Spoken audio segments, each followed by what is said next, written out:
नमस्कार दर्शक बंधु Odia knowledge academy YouTube channel को आपण मानक स्वागत। आपण जदि आम चैनल को प्रथम आसती दयाकोरी चैनल सब्सक्राइब बटन क्लिक कर चैनल को सब्सक्राइब करेंगे। वीडियो भल लगे निश्चय वीडियो को लाइक करेंगे, कमेंट करेंगे, शेयर करेंगे भूलें जहाँद्वारा आप प्रतिदिन नुआ नुआ अपडेट पाइपर। देखूँ राज्य कर्मचारी कहीपर गोटे गुरुत्वपूर्ण खबर आसी विषय आम आलोचना करवा। गोटे खुशी खबर रही माननीय हाइकोर्ट को गोटे गुरुत्वपूर्ण राय रही ओडिशा हाइकोर्ट को गुरुत्वपूर्ण राय।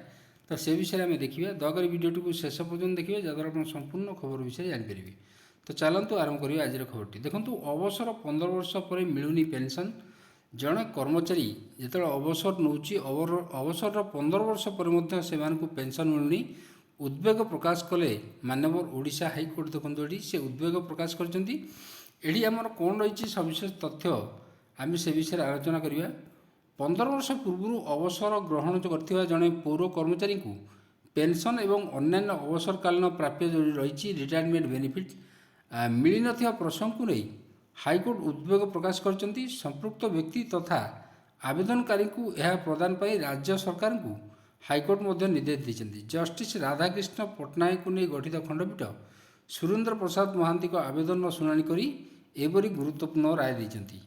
ये आम देखा जे जड़े कर्मचारी फल अवसर जो जड़े कर्मचारी अवसर 15 वर्ष पर आवेदनकारी पेंशन एवं अवसरकालीन प्राप्य जो रही रिटायरमेंट बेनिफिट पाइपर नथिले से 1990 रु 24 वर्ष काम करिया परे अवसर नेवा पर्यंत मंजूरी प्राप्त पदवी रे राज्य सरकार एवं पौरपालिका कार्य करथिबा व्यक्ति को पेंशन और अवसरकालीन प्राप्य दाबी को अस्वीकार करने को जोटी कि आमर ये देखु उपहास बोली ओडिशा हाइकोर्ट कहते। एसह मूल निजुक्ति तारीख को विचार को नहीं आवेदनकारी को जो पेंशन तांकर अच्छी पेंशन एवं अन्य जो अवसरकालीन प्राप्य बा रिटायरमेंट बेनिफिट अच्छी 8 सप्ताह मध्य प्रदान करने राज्य सरकार को ओडिशा हाइकोर्ट निर्देश देते। देखते 8 सप्ताह मध्य अवसरकालीन प्राप्य सुविधा प्रदान निर्देश गुरुत्वपूर्ण राय देते। मामला विचार प्रकाश से वासुदेवपुर एनएससी बर्तमान जोड़ा पौरपालिका रही आक्टाई इन्स्पेक्टर भाव 1987 जुलाई 2 आवेदनकारी को नियुक्ति मिलता। परवर्ती समय कम्युनिटी ऑर्गेनाइजर अतिरिक्त दायित्व दिया। 1999 आक्टाई टैक्स उच्छेद होगा आवेदनकारी को कम्युनिटी ऑर्गेनाइजर जो रही भाव एनएससी अवस्थापित कराइला। निज कार्यकाल भितर 2 थर से एनएससी निर्वाही अधिकारी दायित्व रही।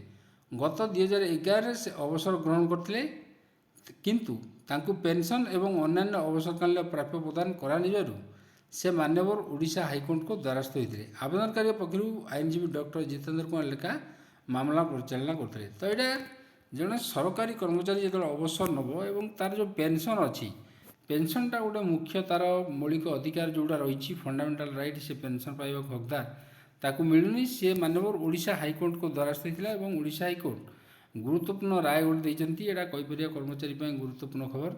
जदि आज खबर आपको भल लगे दयाकोरी निश्चय चैनल को सब्सक्राइब करेंगे, वीडियो को लाइक करेंगे, कमेंट करेंगे, शेयर करेंगे भूलें। धन्यवाद।